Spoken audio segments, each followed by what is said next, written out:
रीमा, सियासी सवाल के ऊपर तो आप बात करेंगी, तज्जिया तबसरा करेंगी, लेकिन बहुत से सवालात हैं। ये जो कानूनी तहरीरी फैसला आया है इससे मुतल्लिक भी, अगर उनको भी प्लीज़ हम एड्रेस करें कि कब तक खान साहब को रखा जाएगा अस्पताल में, इससे मुतल्लिक मज़ीद क्या कहा गया है और अगली हेयरिंग के ऊपर क्या क्या अदालत ने तलब किया है। जी शुक्रिया लीना। जब से ये खबर आई है कि सुप्रीम कोर्ट ने ऑर्डर जो है वो डिक्टेट किया है अदालत में, बहुत सी हम इस पे मुख्तलिफ पॉइंट्स ऑफ व्यू सुन रहे हैं और मैं कहूँगी कुछ मिस इन्फॉर्मेशन भी सुन रहे हैं। कुछ सहाफ़ी हैं, बहुत रिप्यूटेबल सहाफ़ी, जो ये कह रहे थे कि हुकूमत ने तो मुखालफत ही नहीं की इन पिटिशंस की। लेकिन ऑर्डर में साफ लिखा है, बल्कि ये रिपोर्ट भी हुआ कि जो एडिशनल अटॉर्नी जनरल थे उन्होंने ख़ास इसरार किया कि हमारी जो ऑब्जेक्शन है वो रिटन ऑर्डर में ज़रूर आनी चाहिए कि हमारी नज़र में ये जो पिटिशंस हैं ये मेंटेनेबल नहीं है और जो रिलीफ मांगा जा रहा है वो नहीं मिल सकता। ये पहली बात। दूसरी, बहुत से लोग कह रहे थे कि रिटर्न ऑर्डर आने दें, जैसे हमारी संस्कृति में नहीं फैलाते कि रिटर्न ऑर्डर आने दें, फिर सारे जो तज्जिए हो रहे हैं वो बिल्कुल ही उलट हो जाएंगे। लेकिन return order by and large वैसा ही है जैसा रिपोर्ट किया जा रहा था, उसमें कोई नई चीज उस तरह से नहीं है। मेरे लिए दिलचस्प बात ये है, वो है एक इब्हाम इस चीज पे कि मुंतकिल तो किया जाएगा शिफा हॉस्पिटल इमरान खान साहब को 2 दिन के अंदर अंदर, लेकिन कब तक वो वहां रहेंगे ये इस फैसले में नहीं लिखा गया। बहुत सी फैसिलिटीज हैं जो लिखी गई हैं कि इमरान खान साहब को दी जाएंगी, हुकूमत और हॉस्पिटल जो है वो उनको यकीनी बनाएगा, लेकिन ये नहीं एग्जैक्टली लिखा गया कि 2 हफ्तों के लिए या अगली हेयरिंग के लिए इमरान खान साहब शिफा हॉस्पिटल ही रहेंगे। अब मैं तो ये कहूंगी ये डिलिबरेट इब्हाम है, पार्टी के कॉन्डक्ट पे डिपेंड करता है कि ये किस तरह से इसको इंटरप्रेट किया जाएगा, क्योंकि बहुत सी कंडीशंस हैं वो भी लगाई गई हैं। फैसले में लिखा है ऑर्डर में कि अगर पार्टी जो है कि वो इसको सियासी तौर पे इस्तेमाल नहीं करेगी, रिपोर्ट्स जो है वो शेयर नहीं करेगी, मीडिया पे इसके बारे में बात नहीं करेगी, वो सब चीजें अगर पार्टी नहीं मानती और तो फिर ये थोड़ा मुख्तलिफ तरह से इंटरप्रेट भी किया जा सकता है और इमरान खान साहब वापस जेल भी आ सकते हैं। तो मेरा ख्याल है शायद ये गुंजाइश डिलिबरेटली रखी गई है कि आपने इसको किस तरह से इंटरप्रेट करना है। एक और चीज जो मुझे इंटरेस्टिंग लगी एक कानूनी पॉइंट ऑफ व्यू से, और वो ये है कि बात तो की गई है कि right to life, right to dignity होती है प्रिजनर्स की भी, उनको यकीनी बनाने के लिए अदालत ने ये फैसला किया है, लेकिन एट द सेम टाइम इसको कंडीशनल बना दिया गया है पार्टी के कॉन्डक्ट से। सो अगर राइट इमरान खान साहब की है कि उनकी राइट टू लाइफ जो है यकीनी बनानी है, तो पार्टी का कॉन्डक्ट कैसे डिटरमिन कर सकेगा कि आपको उनकी राइट टू लाइफ जो है वो फुलफिल करनी है या नहीं करनी। तो ये मेरा एक सवाल है कि कसूरवार अगर कोई और हो तो जो जुर्म है वो इमरान खान साहब का कैसे बन सकता है, सजा उन्हें क्यों मिलेगी अगर अदालत ये कह रही है कि रियासत की जिम्मेदारी है कि वो एक प्रिजनर की राइट टू लाइफ यकीनी बनाए।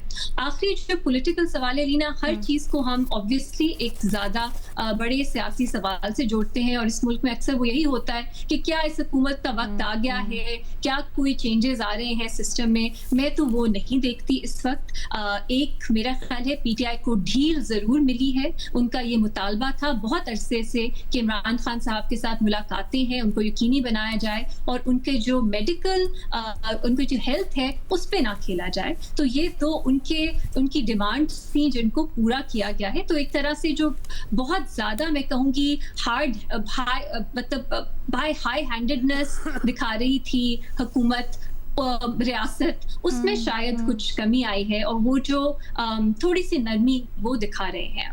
इससे ज्यादा मैं तो एटलीस्ट इस वक्त कोई स्पेकुलेशन नहीं करूंगी कि ये नए सूबों से इसको जोड़ दिया जाए या नए सेटअप से इसको जोड़ दिया जाए, लेकिन एक बेसिक डिसेंसी का मुजाहरा किया है अदालत ने, बेसिक ह्यूमन डिग्निटी को रिस्पेक्ट किया है और आई होप पीटीआई भी इसको पॉजिटिवली ले और इसको थोड़ा सा रिकंसिलिएशन तो मैं नहीं कहूंगी, लेकिन जो एक बहुत ज्यादा हम कशीदगी देखते हैं, हॉस्टिलिटी देखते हैं, उसमें कमी के लिए इस्तेमाल करें। अच्छा रीमा, इससे ज्यादा होता मैं नहीं देख रही। रीमा, खालिस्तान कानूनी तौर पर ये बताएं, क्योंकि कानूनी जो रिलीफ मिला है उससे हमें सियासी सूरत हाल को भी समझने में थोड़ी मदद मिलेगी।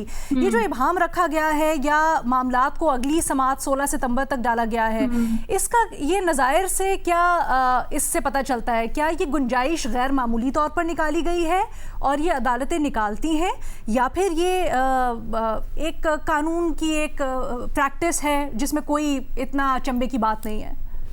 अलीना, जो पॉलिटिकल प्रिजनर्स होते हैं उनके जो केसेस होते हैं वो ऑनेस्टली प्रेसिडेंट से बिल्कुल मुख्तलिफ होते हैं। जैसे नवाज शरीफ से बड़ा मिलाया जा रहा है आज के इमरान खान के फैसले को। नहीं, मेरा ख्याल है वो मुख्तलिफ फैसला अच्छा। था। उसमें अदालत ने जिस तरह की सहूलत दी और वो भी काफी गैर मामूली थी, और नवाज शरीफ की जो हेल्थ कंडीशन थी वो भी गैर मामूली थी। उस वक्त की पॉलिटिकल जो एक एनवायरनमेंट थी वो भी मुख्तलिफ थी इस वक्त से अगर हम कंपेयर करें, कि उस वक्त शायद नून लीग कुछ डील चाहती थी। इस वक्त हमें नहीं मालूम कि इमरान खान साहब मुल्क से बाहर जाना चाहते हैं, तो मैं इनको कंपेयर नहीं करूंगी। लेकिन ये भाव मुझे नहीं मालूम, ये मेरी इंटरप्रिटेशन है, शायद बाकी लोगों की इंटरप्रिटेशन मुख्तलिफ हो, पर मुझे ये लगता है कि ये इबाम डिलिबरेटली डाला गया है ताकि इस ऑर्डर को ट्वीक किया जा सके डिपेंडिंग ऑन पीटीआई किस तरह रिएक्ट करती है और आगे सिचुएशन किस तरह डेवलप करती है। रीमा, जो कंडीशंस रखी गई हैं कि अगर पार्टी बाहर बात नहीं करेगी या कंप्लाई करेगी तो फिर एक गुंजाइश है कि इमरान खान का शायद स्टे अस्पताल के अंदर एक्सटेंड हो सकता है, शायद उसको रिवोक किया जा सकता है। दोनों सूरत हाल के दरमियान में अभी मामला लटका हुआ है। ये गैर मामूली है या ये ऐसा होता है? जी अलीना, सवाल मेरा ये है कि ये तो मेडिकल बोर्ड पे डिपेंड नहीं करना चाहिए। अगर मेडिकल बोर्ड ये कहता है कि ऐसी कोई सीरियस सिचुएशन नहीं है, जो इमरान खान साहब को एंजाइटी है जो हमने उनके टेस्ट में देखी, उनके रिपोर्ट्स में, उसमें लिखा है अपेरेंटली ये कि उन्होंने कहा है कि अगर उनकी बेगम से मुलाकात जो है वो करवा दी जाए, उनको एक्सेस दिया जाए टीवी न्यूज़पेपर्स, इससे उनको तो इस तरह की चीजों से वो बेहतर हो सकते हैं। तो मुझे नहीं मालूम अगर मेडिकल बोर्ड ऐसा क्या कहेगी कि नहीं उनकी हेल्थ के लिए सिर्फ हॉस्पिटल रहना ही बेहतर है, ये तो रिकमेंडेशंस पे डिपेंड नहीं करना चाहिए। ये तो मेरी है, पर यहाँ पे मामला जो है वो लेट्स सी किस तरह प्ले आउट करता है, क्योंकि मुझे नहीं समझ आ रही कि अदालत कैसे डिटरमिन कर सकती है कि एक प्रिजनर को कब तक अस्पताल में रहना है और कब उनको वापस जेल आना है। ये एक मेडिकल डिसीजन होना चाहिए, लेकिन इस फैसले में हम वो नहीं देखते डायरेक्शन। ओके।